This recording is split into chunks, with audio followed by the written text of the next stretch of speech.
नमस्कार दोस्तों।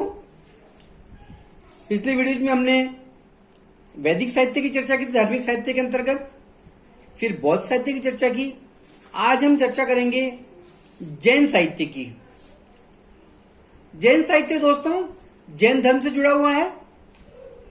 जैन साहित्य जिसकी भाषा प्राकृत है। जैन साहित्य में सबसे महत्वपूर्ण जो साहित्य है वो है आगम। आगम जो है उसका सर्वोपरि और महत्वपूर्ण साहित्य है।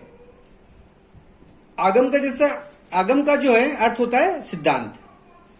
आगमों में 12 अंग, 12 उपांग, 10 प्रकीर्ण, 6 क्षेत्र सूत्र, नंदी सूत्र और अनुयोग द्वार और मूल सूत्र सम्मिलित हैं। दोस्तों इनका संकलन यानी जैन आगमों का संकलन जो है वो 6वीं शताब्दी में यानी 513 या 526 ईसा पूर्व में वल्लभी गुजरात में हुआ था। उसमें जो है जैन साहित्य को अंतिम रूप दिया गया। जैन साहित्य का जो अगला भाग है वो है आचरण सूत्र।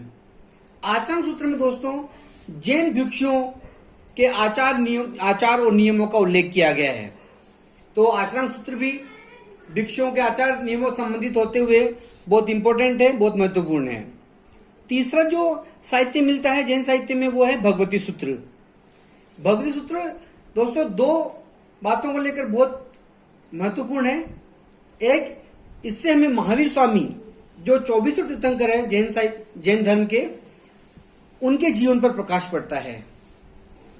और सबसे महत्वपूर्ण, इसमें 6वीं शताब्दी के 16 महाजनपदों का उल्लेख, 6वीं शताब्दी ईसा पूर्व के 16 महाजनपदों का उल्लेख मिलता है। दोस्तों यह महत्वपूर्ण है कि जैसे बौद्ध साहित्य में अंगुत्तर निकाय से हमें 6वीं शताब्दी ईसा पूर्व के 16 महाजनपदों का उल्लेख मिलता है, उसी प्रकार भगवती सूत्र से भी 16 महाजनपदों का उल्लेख मिलता है। जैसा कि कई कंपटीशन में, एग्जाम में पूछा जाता है कि निम्न में से किस किस में 16 महाजनपदों का उल्लेख मिलता है।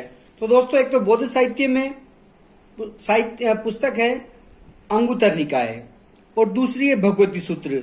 तो इन दोनों से ही हमें 16 महाजनपदों का उल्लेख मिलता है। चौथा इसमें ग्रंथ है न्याय धर्म कहा या न्याय धर्म कथा।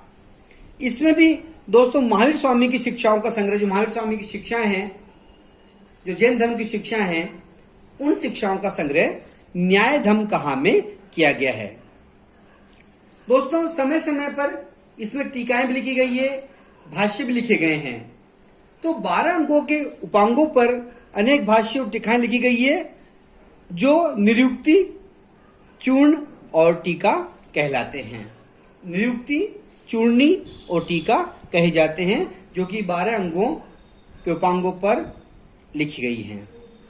5वां जो साहित्य मिलता है दोस्तों, ग्रंथ मिलता है, वो है कल्पसूत्र। ये भी बहुत इंपॉर्टेंट साहित्य है, जैन ग्रंथ है कल्पसूत्र। इसमें जैन धर्म के प्रारंभिक इतिहास की अच्छी जानकारी हमें प्राप्त होती है। जैन धर्म में जैसा कि आपको पता ही होगा 24 तीर्थंकर हुए हैं। प्रथम तीर्थंकर जो है ऋषभदेव या आदिनाथ हुए हैं और अंतिम जो 24 तीर्थंकर थे वो थे महावीर स्वामी। तो इनके प्रारंभिक इतिहास की अच्छी जानकारी प्राप्त होती है कल्पसूत्र से। कई बार प्रश्न भी आ जाता है कल्पसूत्र पर कि कल्पसूत्र किसका भाग है, तो जैन साहित्य का भाग है। परिशिष्ट प्रवरण भी बहुत महत्वपूर्ण किताब है जैन साहित्य की। दोस्तों इसकी रचना आचार्य हेमचंद्र सूरी द्वारा 12वीं शताब्दी में की गई थी। इससे भी 22वीं शताब्दी तक के इतिहास की हमें अच्छी जानकारी मिलती है। भद्रबाहु चरित्र दोस्तों, इसमें जैनाचार्य भद्रबाहु के जीवन के साथ साथ सम्राट चंद्रगुप्त मौर्य के जीवन की घटनाएं भी दी गई है। तो मौर्य साम्राज्य पर भी इसमें प्रकाश डाला है, चंद्रगुप्त मौर्य के जीवन पर भी इसमें प्रकाश डाला गया है। दोस्तों इसमें जैन साहित्य के अंतर्गत अन्य किताबें जो है, अन्य पुस्तकें जो हैं, अन्य ग्रंथ जो हैं वो इस प्रकार हैं। हरिभद्र सूरी का सम्रादित्य कथा, मूर्खाख्यान और कथा कोश।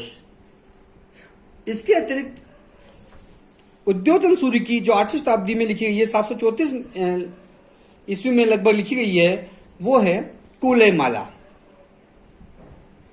और जो दूसरी पुस्तक है वो है जिनसन सूर्य की आदि पुराण। तो दोस्तों, जैन साहित्य में प्रचुर साहित्य उपलब्ध है, जिनसे हमें विभिन्न समयों का, तत्कालीन समय का बहुत अच्छा इतिहास, जैन इतिहास के अलावा अन्य इतिहास की भी जानकारी हमें मिलती है।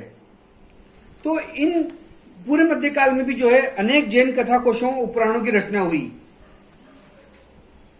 और इनसे हमें जैन समाज की सामाजिक और धार्मिक दशा पर अच्छा प्रकाश देखने को हमें मिलता है।